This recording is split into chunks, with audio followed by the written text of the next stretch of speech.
Ampitomona amintsika anie ny fahasoavana sy ny fiadanana avy amin'Andriamanitra ray sy Jesosy Kristy, ilay tia atsika amin'ny fitiavana tsy mety levina. Amen. Misotranao izay ray eo noho ny amin'ny fitiavana izay tiavanao anay, dia ampianaro izay mba hamaly fitianao, ny feny fanoloran-tenao anao indray amin'ity andro ity. Dia oka napaka amponay tompo ny fiasan'ny fananao masina, ampandresanay amin'ny fanaovana ny sikapinao sy ampazotanay vonona amin'ny asa tsara rehetra. Dia mitenena indray ianao araka ny fombanao fa mangeta hitanao ny fanahinay i Jesosy teny tonga nofo. Amen. Amin'ity alarobia 20 Jolay 2024 ity ravana dia boky ny Asan'ny Apôstôly 7:1 ka hatramin'ny 5:10 no anjara mofinainao antsika. Asan'ny Apôstôly 7:1 ka hatramin'ny 5:10 amin'ny anaran'i Jesosy. Ary sôly mbola ny fofo fanahonana sy famonoana tamin'ny mpianatry ny tompony andro. Dia nakao amin'ny mpisorona be izy ka nangataka taratasy taminy ho any amin'ny sinagoga any Damaskosy mba hoentiny mifatotra ho any Jerosalema izay rehetra hitany momba izany fampianarana izany lalàna vavy. Ary nandeha izy dia tonga teo akaikin'ny Damaskosy, nanisy mazava avy tanan-danitra nanenatelatra tampoka manodidina azy. Dia lafy tamin'ny tany izy ka nandre feo nanao tamin'ny hoe, Saoly, Saoly, nahoana ianao manenjika ao izy? Iza moa ianao tompo? Dia hoy izy, izao ny Jesosy izay enjehinao. Fa nitsangana ka mankanesa ao anaty tanàna dia ho lazaina aminao izay mety ataonao. Ary ny olona izay nombasa tamin'ny nalehany dia nitsangana tsy nateny, ary nandrehany feo izy nefa tsy nahita olona. Ary sao nitsangana tamin'ny tany ary rehefa nahirany masina dia tsy nahita na inona na inona izy ary eo nitantana azy ka nitondra azy ho any Damaskosy. Ary tsy nahita izy atelona, tsy nihinana na nisotro.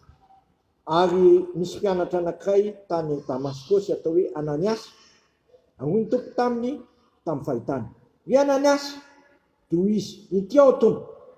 Ary hoy ny tompo taminy, nitsangana ka makanesa ka mandehana any amin'ny lalana atao hoe Imaisy, ka izao tranon'ny Jodasy izy lehilahy atao hoe Saoly avy any Tarsosy, fa indro efa mivavaka izy. Ary izy efa nahita lehilahy atao hoe Ananiasy niditra ka nametra tanana taminy mba hiratra indray ny masony. Ary Ananiasy namaly hoe, tompo, efa reko tamin'ny maro ny habeny ratsy nataon'izany lehilahy zany tamin'ny olonao masina tany Jerosalema.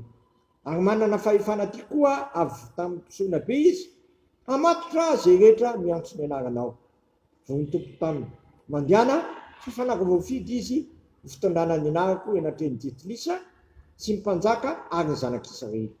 Fa seko azy ny abetsahany izay tsy maintsy hiaretany voninahitry ny lany. Ary nandeha Ananiasy ka niditra tao an-trano dia nametra tanana taminy ka nanao hoe, ry Saoly rahalahy, ny tompo dia Jesosy izay niseho taminao teo amin'ny lalana nandehanao nefa naniraka mba hiratany masonao ary mba ho feno ny fanahy masina ianao. Naniaraka tamin'izay dia ny zavatra toy ny kirana hazan-drano niala tamin'ny masony fa nahiratra izy ka nitsangana dia natao batisa ary ninakanina izy ka dia natanjaka. Ray masonao, manao asinana amin'ny fahamarinana, ny teninao ny fahamarinana. Amen.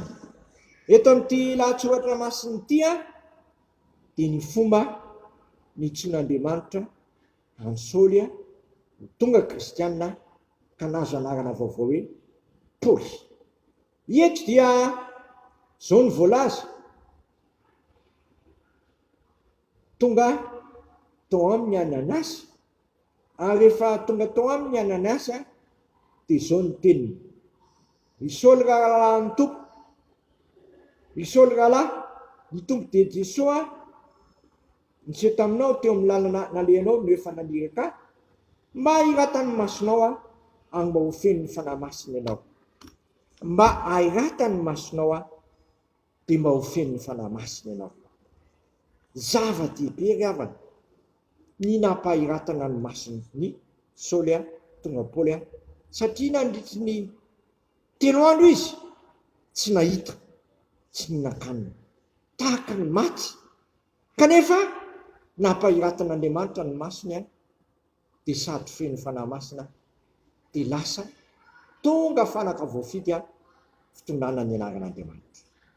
Izasy ianao koa dia ampahiratin'Andriamanitra ny masoko sy ny masonao mba ahafantatra ianao fa ny Tompo efa nanananao tao anatin'ny aiziny tsy fahalalana, tao ny aiziny fahotana, tao ny aiziny fahavirezana, ary natsangany indray ianao ka najony ka nataony feno fanahy dia tanteraka amiko sy aminao le teny hoe hovavolombelona ianao manomboka eo misehatra misy anao sy amin'ny toerana izay rehetra nirahana sy amin'izay fotoana rehetra mbola nanako sy anananao fahavelomana.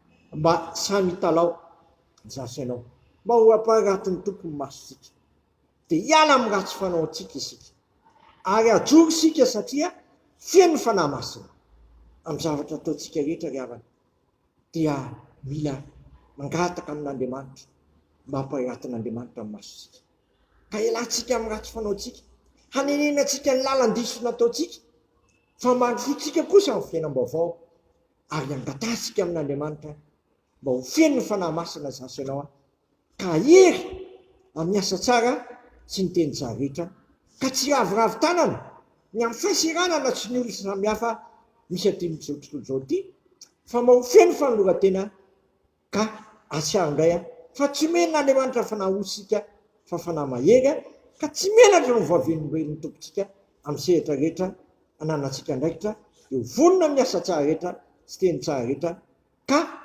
ampandroso aingana arak'izay azo atao ny finoana ny filazantsara satria maika ny fitoriana ny filazantsara.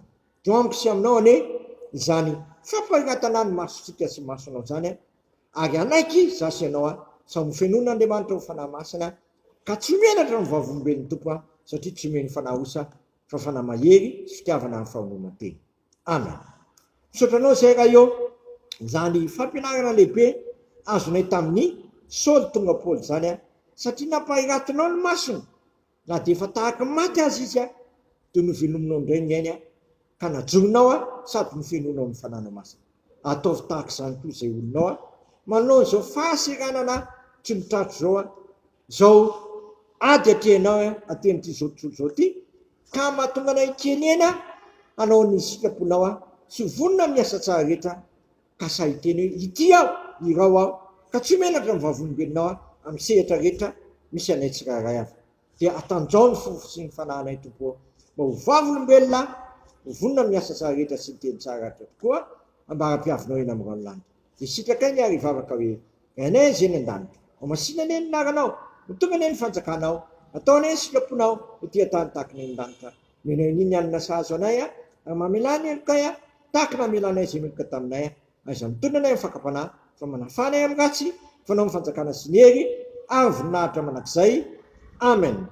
Tanterahany Tompo amintsika ane zao todrano zay tononona amin'ny anaray zanakary fanahy masina zao aisan'ny finoana sy fanantenana ary fitiavana izany ary Andriamanitra ny fanantenana amenanareo amin'ny fifaliana sy fiadanana rehetra amin'ny finoanareo mbo hitongonareo amin'ny fanantenana no ny hery ny fanahy masina matoko izay ny antso anareo tsy adijy any nanefa izany. Amen. Voninahitra ane ho an'Andriamanitra rery any amin'ny anaran'ny Ray sy ny Zanaka ary ny fanahy masina. Amen.